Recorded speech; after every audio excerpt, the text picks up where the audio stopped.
In today's video, I'm going to teach you how to automatically copy values from one field to another. Salesforce platform. We're going to use a simple record-triggered flow so that when a record is created or updated, one field automatically mirrors another.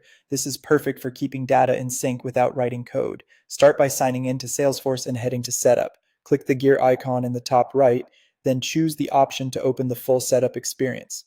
Once you're in Setup, use the quick find search on the left and type flows. Select flows from the results to open the flow management page, then click New Flow.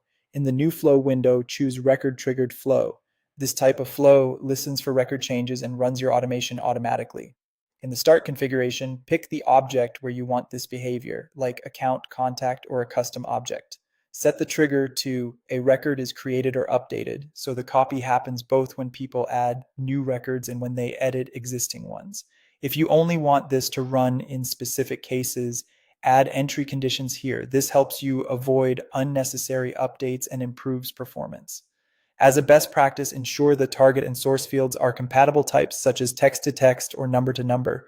Next, add an update records element to the canvas. This is what will actually write the value to your target field. When asked what records to update, choose the option to use the record that triggered the flow.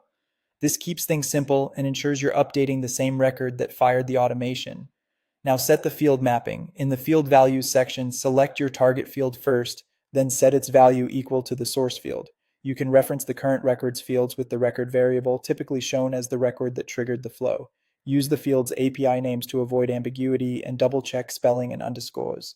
If your source field can be blank, decide whether you want to allow the target to be overwritten with a blank value. If not, add a simple condition in the start to run only when the source has a value.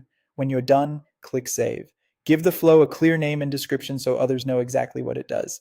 Then click Activate. With the flow active, create or edit a record on your chosen object and confirm the target field updates to match the source. That's it. You've set up an efficient no-code way to keep fields synchronized automatically using Salesforce Flow.